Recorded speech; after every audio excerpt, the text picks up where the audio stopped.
viajes de las técnicas y de los discursos acerca de la prevención del delito marcan activamente eso.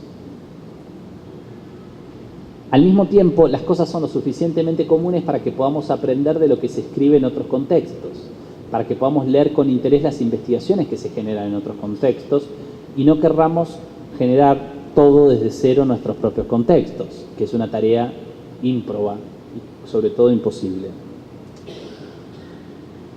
El campo de la prevención del delito, más allá de la pena, es un campo heterogéneo. Esta es tal vez una de las afirmaciones fundamentales que este curso pretende dejarles a ustedes.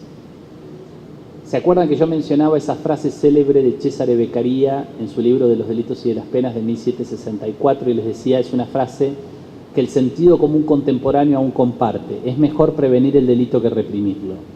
Bueno, el objetivo tal vez fundamental de este curso es mostrar que hay muchas maneras de pensar que se puede prevenir el delito y que no todas ellas producen los mismos efectos. Y que por tanto si uno escoge prevenir el delito de una manera o escoge prevenir el delito de otra, lo que está haciendo es escoger sobre la base de ciertas visiones del mundo y también escoger entre efectos diferentes. Y uno no puede proclamarse inocente. ¿Se entiende? No puede proclamarse inocente y decir, escogí esta forma de obrar porque no sabía cuáles eran sus presupuestos, escogí esta forma de obrar porque no sabía cuáles eran sus efectos. Si uno hace eso, en realidad lo que es culpable. ¿Es culpable de qué? De no haber indagado efectivamente cuáles son sus presupuestos y de no haber indagado efectivamente cuáles son sus efectos característicos. Si bien cada contexto radica, esa expresión para mí es muy importante, radica las intervenciones, entonces las intervenciones de utilización de un circuito cerrado de televisión para vigilar espacios públicos en un contexto como Caracas no van a ser idénticas a esas intervenciones en un contexto como Londres y no van a ser idénticas a esas intervenciones en un contexto como Oslo. Sin embargo, hay cosas que ya sabemos sobre las intervenciones de circuito cerrado de televisión en Londres y en Oslo que nosotros tenemos que tener en cuenta, ya sea para decidir no promover circuito cerrado de televisión en Caracas o si decidimos promoverlo, ser conscientes de a qué cosas nos podríamos llegar a tener. Y luego mirar si efectivamente produce esas cosas o no las produce. Básicamente las próximas 3 sesiones, que son las que vamos a desarrollar mañana durante todo el día y el viernes en la mitad del día, lo que vamos a hacer es mirar 3 grandes estrategias de prevención del delito. Mañana es jueves, dije bien, ¿no? No, pero decía... pero yo decía, cuando dije mediodía quise decir media mañana, perdón. Durante el día de mañana vamos a trabajar sobre 2 estrategias de prevención del delito y en la primera parte de la mañana del viernes vamos a trabajar sobre una tercera estrategia de prevención del delito. Esas 3 estrategias son prevención social, prevención situacional ambiental y prevención comunitaria. Entonces ahora lo que yo pretendo en este tiempo es clarificarles a ustedes qué queremos decir cuando decimos estrategia. O sea, qué sentido al menos yo le pretendo dar a esta expresión y de qué hablamos cuando hablamos de 3 estrategias de prevención del delito. Pero antes de clarificar ese concepto me gustaría insistir sobre unos rasgos comunes del campo de la prevención del delito, más allá de su heterogeneidad estratégica. O sea, más allá de que podamos ver 3 grandes estrategias de prevención del delito, el campo de la prevención del delito más allá de la pena, a mi juicio, nos presenta hoy 4 rasgos comunes que son de una significativa importancia y sobre los cuales vamos a volver de algún modo después de trabajar sobre las 3 estrategias, en lo que sería, digámoslo así, la tercera parte de nuestro curso. El primero es la importancia que se le da a actores estatales y no estatales que tradicionalmente se encontraban fuera de o en una posición marginal en el territorio del control del delito. Si hay algo que caracteriza el campo de la prevención del delito más allá de la pena son los nuevos actores. Aquí nos vamos a encontrar a veces, en lo que vamos a discutir a partir de mañana, nos vamos a encontrar a veces con viejos actores. Por ejemplo, con la policía. Pero nos vamos a encontrar también con nuevos actores, con actores que tradicionalmente no ocupaban un rol en materia de control del delito. Actores como el sector comercial o el gobierno local. En muchos contextos, el renacimiento de la prevención del delito, más allá de la pena, ha significado que los gobiernos locales o municipales reclamen para sí competencias en materia de control del delito, cuando tradicionalmente no las tenían.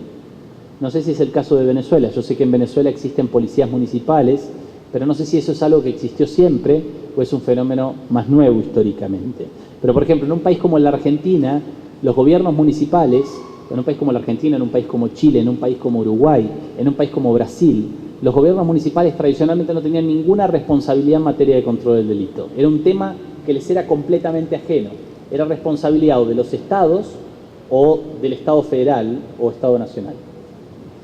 El nacimiento de la prevención del delito hizo que los gobiernos locales entraran en escena. Los gobiernos locales empezaron a ser un actor. Lo mismo sucede con el sector comercial. La manifestación más extrema de eso es el nacimiento de la industria de la seguridad privada.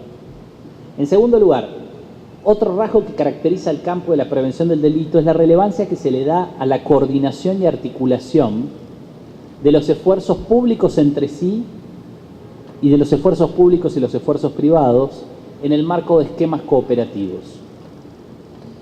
El lenguaje de las alianzas, de las coaliciones, de los partnerships, es algo que caracteriza el campo de la prevención del delito más allá de su heterogeneidad estratégica.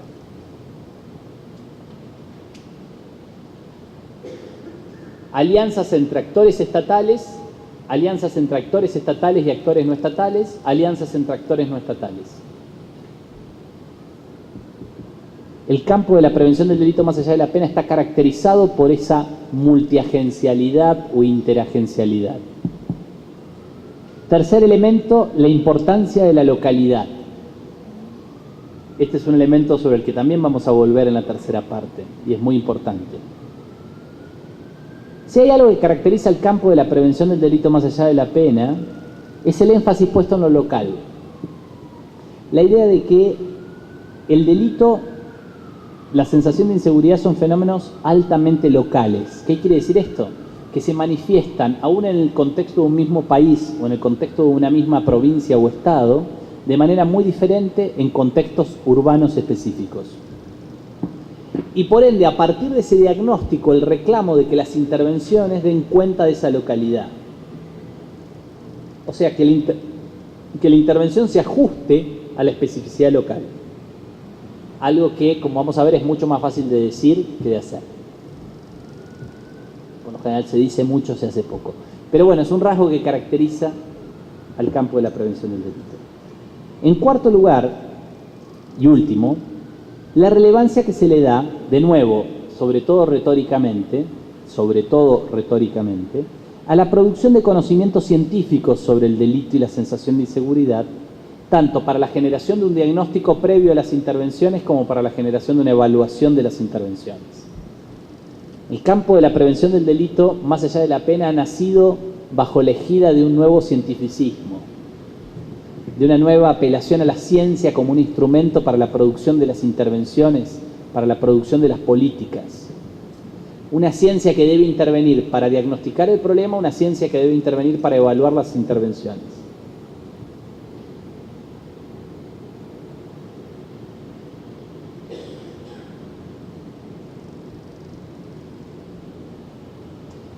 Las tres estrategias de prevención del delito que mencioné nada más hasta aquí, estrategia de prevención situacional ambiental, estrategia de prevención social y estrategia de prevención comunitaria, comparten estos cuatro rasgos. O sea, son rasgos que, independientemente de la estrategia de la que estemos hablando, están presentes en el campo de la prevención del delito. Hay otras maneras de cortar el campo de la prevención del delito distinta a la que yo les estoy proponiendo. O sea, hay otras maneras de clasificar el mundo de la prevención del delito en forma distinta a la que yo les propongo. Yo les propongo una manera que está fuertemente ligada a lo que podríamos llamar el contenido de las intervenciones. O sea, cuando decimos situacional ambiental, cuando decimos social, cuando decimos comunitario, nos estamos refiriendo al contenido de lo que se hace. Ya vamos a ver por qué, pero digamos, el peso del criterio clasificador está puesto en el contenido. Pero ha habido otros criterios de clasificación que han tenido mucha fortuna en la literatura. Y de hecho, en la bibliografía que yo les pasé, ustedes pueden leer algunos de esos criterios. Por ejemplo, en el libro de Adam Crawford, que tiene por título Prevención del delito y seguridad comunitaria, y eso en sí mismo ya nos dice algo acerca justamente de esta variación. Una analogía que ha funcionado mucho es una analogía con las políticas de salud pública. Entonces, se ha diferenciado los programas o las intervenciones de prevención del delito en prevención primaria, secundaria y terciaria, teniendo en cuenta el blanco de la actividad. La prevención primaria, la totalidad de la población que podría ser víctima de un delito, o la totalidad de la población que podría ser el actor de un delito. La prevención secundaria, un grupo más específico de la población que por ciertas características se encuentra en riesgo de ser víctima de un delito, se encuentra en riesgo de ser el autor de un delito. Y por último, la prevención terciaria, una población más estrecha que está caracterizada por haber sido efectivamente el autor de un delito o haber sido efectivamente la víctima o el ofendido de un delito. Esta es una clasificación que se utiliza mucho en el campo de la prevención del delito, en el campo de la literatura sobre la prevención del delito, y que tiene un relativo valor desde mi punto de vista, digámoslo así.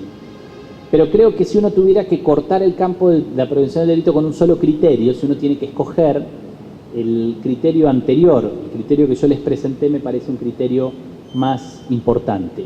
En mi propia interpretación de ese criterio, el criterio, digámoslo así, de la diferenciación por el contenido, yo les estoy proponiendo una clasificación tripartita que no es muy pacífica en la literatura. En líneas generales, en la literatura hay más bien una clasificación bipartita entre la estrategia de prevención situacional ambiental y la estrategia de prevención social y comunitaria.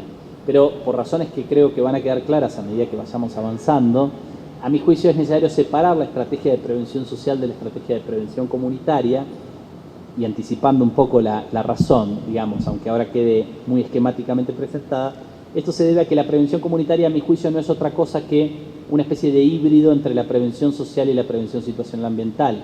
Y de hecho no es una tercera estrategia en sentido estricto, sino que es más bien una hibridación que navega, a veces se acerca más a la prevención situacional ambiental y a veces se acerca más a la prevención social, y que tiene como único carácter diferenciador la apelación a la comunidad como un blanco de actuación y como un actor para la actuación.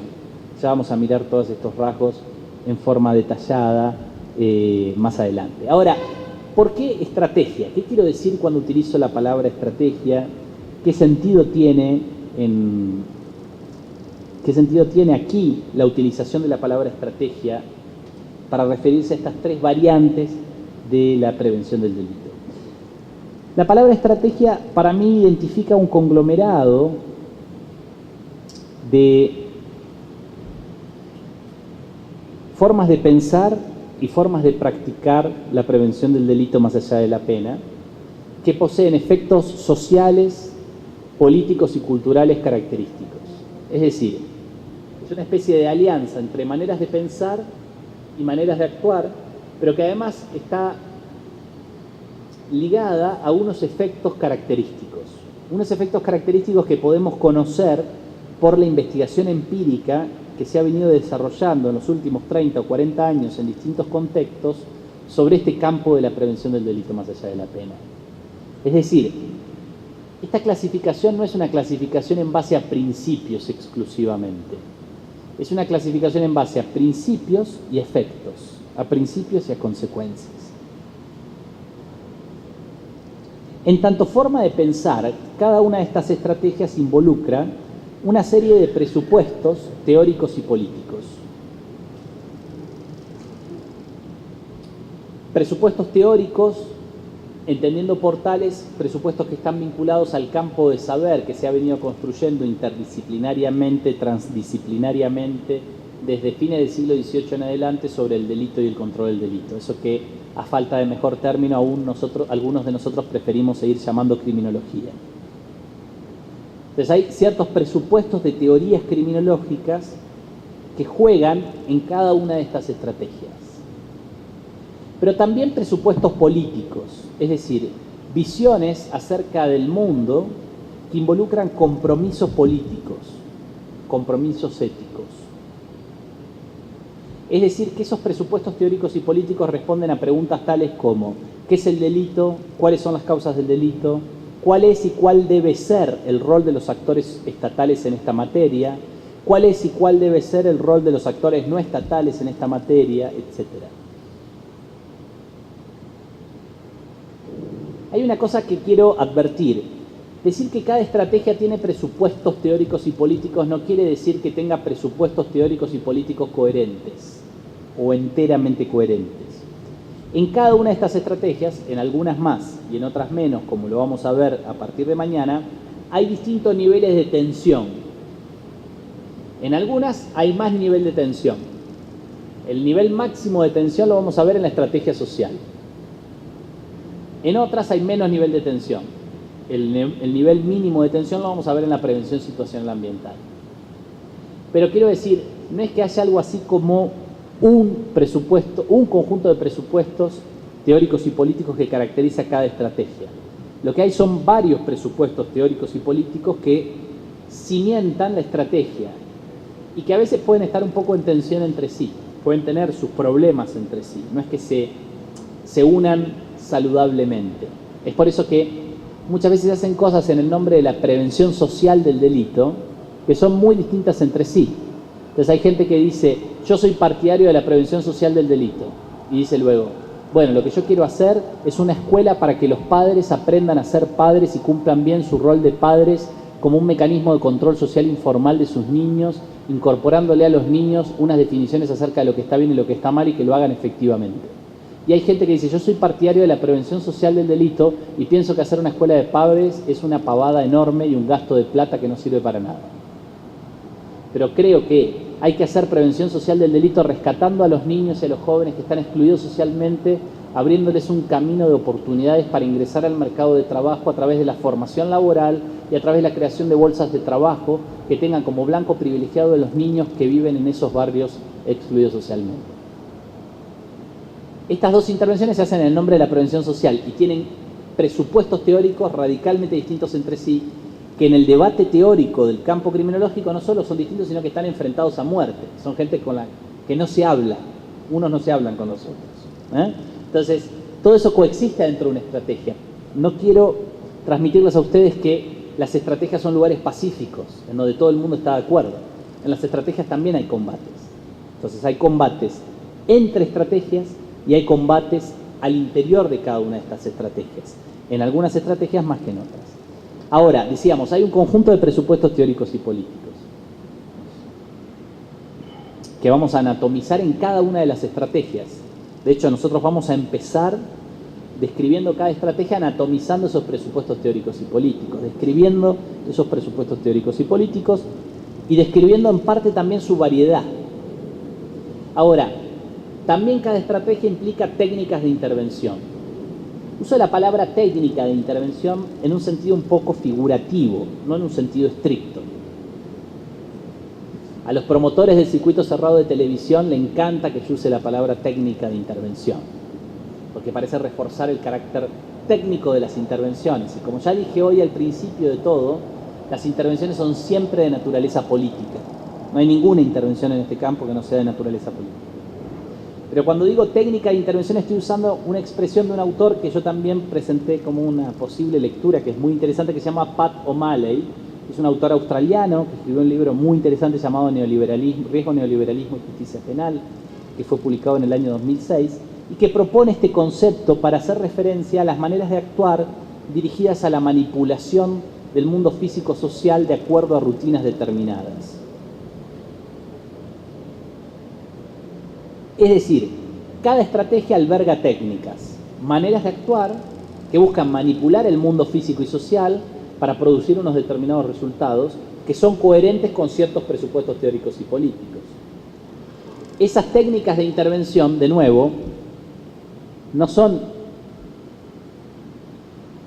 un conjunto homogéneo en cada estrategia. En cada estrategia de prevención del delito podemos encontrar técnicas distintas. Y de nuevo, podemos encontrar partidarios de una estrategia que no esté de acuerdo con una determinada técnica y partidarios de esa misma estrategia que apoyen, sostengan, promuevan esa técnica. Entonces, por ejemplo, les doy un ejemplo.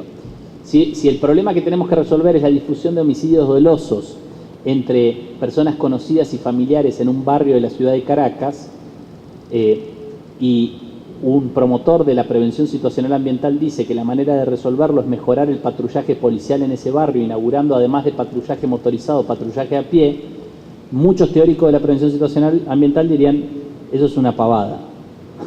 No hay manera que el patrullaje a pie incida en el volumen de homicidio doloso entre personas conocidas que transcurren al interior de las casas de las personas. No es la técnica adecuada. No tanto porque la técnica no sea adecuada, sino que no es adecuada para este problema. Entonces hay una esfera de combates entre la discusión acerca de las técnicas. Entonces, en cada una de las estrategias, después de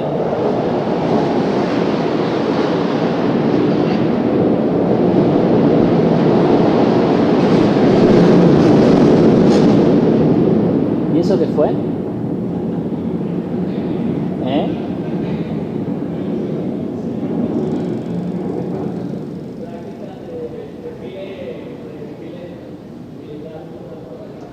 Uy, mamita, qué miedo. Yo vengo de un país en donde todo lo que tenga que ver con lo militar siempre genera un poco de miedo. Bueno, no sé. Tengo que elegir. Sí puedo no elegir. Bueno, decía. Entonces, en cada una de las estrategias vamos a anatomizar presupuestos teóricos y políticos, técnicas de intervención características. Y mostrar también que en las técnicas de intervención hay un cierto juego de variación, no infinito tampoco, no es infinito, no es que cualquier técnica puede ingresar en cualquier estrategia, pero hay un cierto juego de variación. Y por último, lo que en cada una de las estrategias de prevención del delito vamos a tratar de identificar son los efectos sociales, políticos y culturales característicos. En este último terreno es donde nos tenemos que mover con más cautela. Por una razón que dije hace un momento, pero que ya se debe haber perdido porque todo el mundo está muy cansado, que es que cuando las cosas viajan, se modifican. Entonces, muchas veces tenemos investigaciones empíricas sobre intervenciones en el nombre de la prevención del delito hechas en Francia, ¿bien? Que trabajan sobre una técnica de intervención particular. Entonces nos brindan una serie de instrucciones muy útiles acerca de los efectos característicos de esa técnica en Lyon. Ahora, es difícil afirmar con una certeza absoluta que esos efectos característicos en Lyon se van a reproducir en otros lugares. Hay siempre una cuota de probabilidad de que no lo sea así. Entonces, científicamente es importante reconocer que eso es posible. O sea, es posible que los efectos varíen. Entonces uno podría, para formularlo en términos estrictos, podría decir, vamos a explorar los efectos sociales, políticos y culturales característicos hasta que se demuestre lo contrario. ¿Se entiende? O sea, vamos a explorar los efectos sociales, políticos y culturales que este tipo de intervenciones generan dentro de esta estrategia hasta que se demuestre que aquí y ahora no lo producen. Pero hasta que se demuestre que aquí y ahora no lo producen, hasta que no se falsee esa conexión causal, la vamos a seguir presentando como tal. Entonces, en síntesis, cada estrategia amalgama presupuestos teóricos y políticos, es decir, una manera de pensar el delito, cómo intervenir sobre el delito, las variantes acerca de esa intervención, quiénes deben intervenir, por qué. Unas técnicas de intervención, es decir, unas maneras de hacer efectivamente la prevención del delito más allá de la pena, y unos efectos sociales y culturales y políticos. Me olvidé de decir algo muy importante. Queridos y no queridos. Efectos de las acciones queridos, buscados, y también efectos no intencionados, o sea, efectos no queridos. Entonces, con estas herramientas vamos entonces a anatomizar las tres estrategias. Nos vamos a dedicar primero a la prevención situacional ambiental, luego a la prevención social y por último a la prevención comunitaria.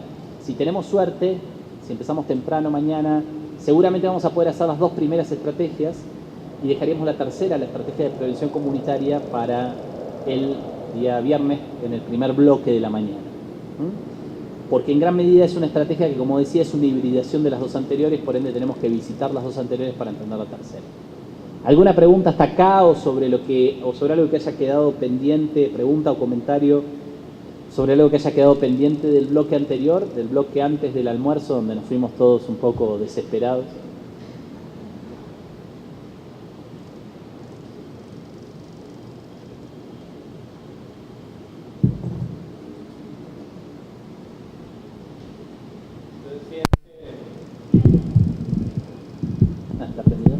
Tú decías que en América Latina hemos sido fundamentalmente importadores de estrategias y de técnicas, aunque para ser consistentes las deberíamos llamar tácticas, porque forman parte de una estrategia.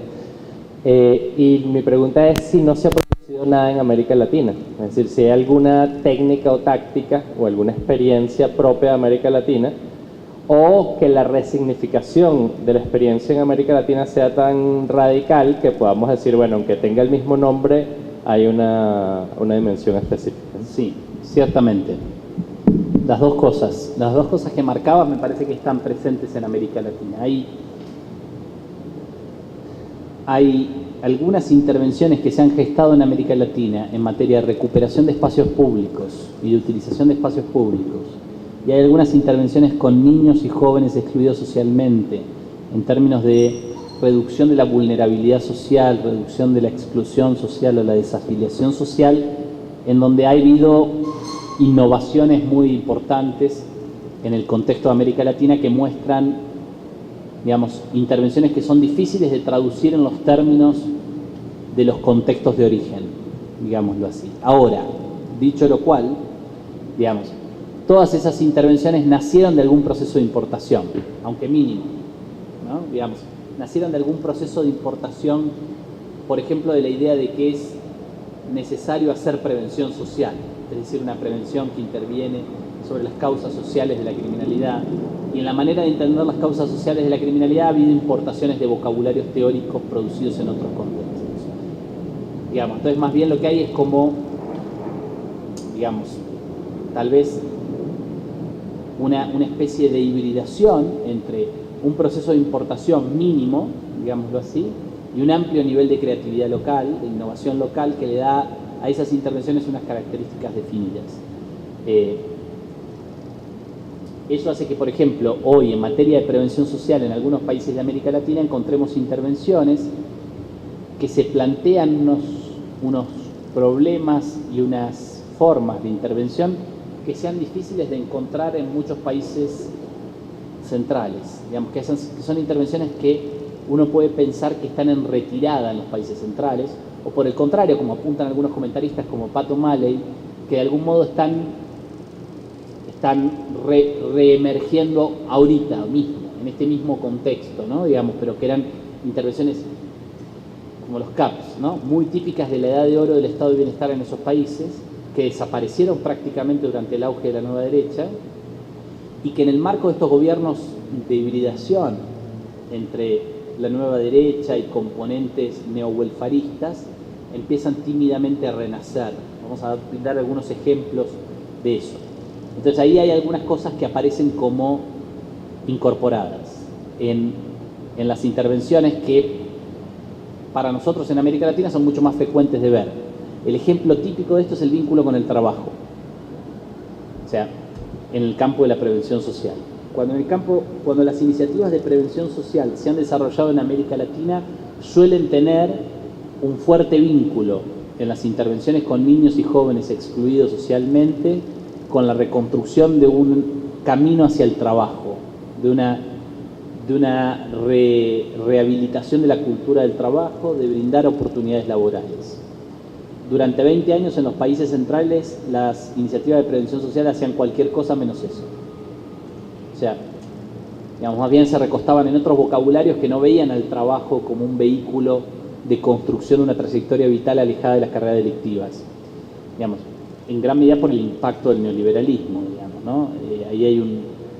Entonces se recostaban más bien sobre lo que vamos a llamar developmental crime prevention, es decir, la prevención del delito a través de la intervención sobre el desarrollo personal de los individuos, que presta mucha atención a la relación del individuo con la familia, la relación del individuo con la escuela, la relación del individuo con sus propias estructuras psicológicas.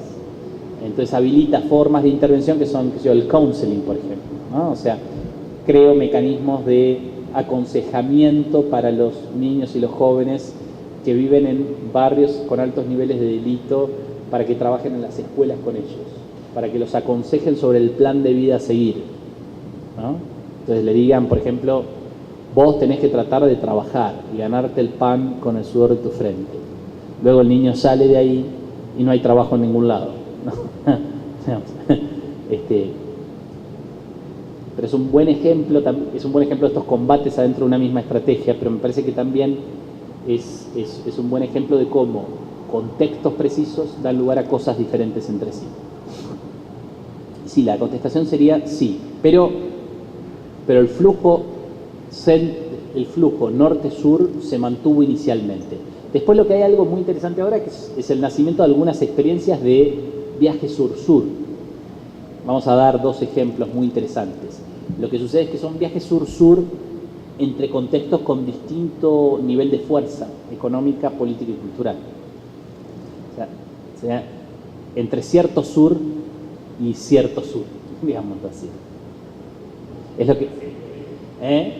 Claro, digamos, que tiene que ver con diferencias, con asimetrías también entre los productores de la innovación y los consumidores de la innovación. Asumir el rol de prevención del delito de las intervenciones que buscan luchar contra la exclusión social. Es un libro de Emilio Ayos, muy interesante, un libro pequeño, es su tesis de maestría, digamos, y es muy interesante en términos de exploración exactamente de este problema, de cómo los operadores empiezan a darle sentido a este problema, cómo tratan de reaccionar, por ejemplo, cómo se plantan frente a la intervención policial, algo extraordinariamente apremiante en la práctica cotidiana. O sea, si yo estoy trabajando con un grupo de jóvenes en un barrio marginal y la policía los hostiga o la policía los detiene cada vez que hay un hecho delictivo como lo sospechoso de siempre, yo como actor estatal que intervengo para producirle oportunidades de incorporación a la vida social, ¿cómo reacciono frente a esas intervenciones? Políticamente, como un problema político y práctico además, ¿no? Digamos, ¿cómo construyo mi reacción? Es un libro muy interesante que mira programas no construidos en el nombre de la prevención del delito, pero que se chocan con el problema del delito. Ahora, lo que nosotros vamos a mirar mañana más en detalle es programas que son programas de intervención social, que intervienen sobre las necesidades de los individuos y de los grupos, y lo hacen asumiendo explícitamente el objetivo de prevenir el delito. Entonces, ¿qué tensiones eso genera? Digamos, y están, de algún modo, hay un objetivo por detrás de esos programas que es socializar la política criminal, pero también genera un riesgo que es el de la criminalización de la política social, sobre todo en contextos de ajuste del gasto público en materia social. O sea, en contextos que estuvieron marcados por las reformas neoliberales, la criminalización de la política social fue un riesgo extraordinariamente apremiante, pesado, fuerte. Digamos que en términos de la última sesión, en la sesión en la cual yo voy a tratar de decir algunas cosas más normativas, o sea, acerca del deber ser y de lo que yo pienso, para mí es un ejemplo extraordinario de justamente para tomar instrucción de lo que no hay que hacer, ¿no? Digamos, hay cosas que aprendimos de esas experiencias que nos dicen qué es lo que no hay que hacer.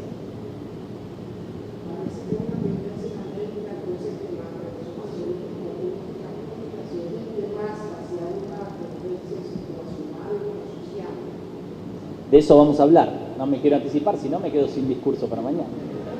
No, pero en líneas generales, no solo en América Latina, sino a nivel global, la prevención situacional ambiental es ciertamente la estrategia hegemónica.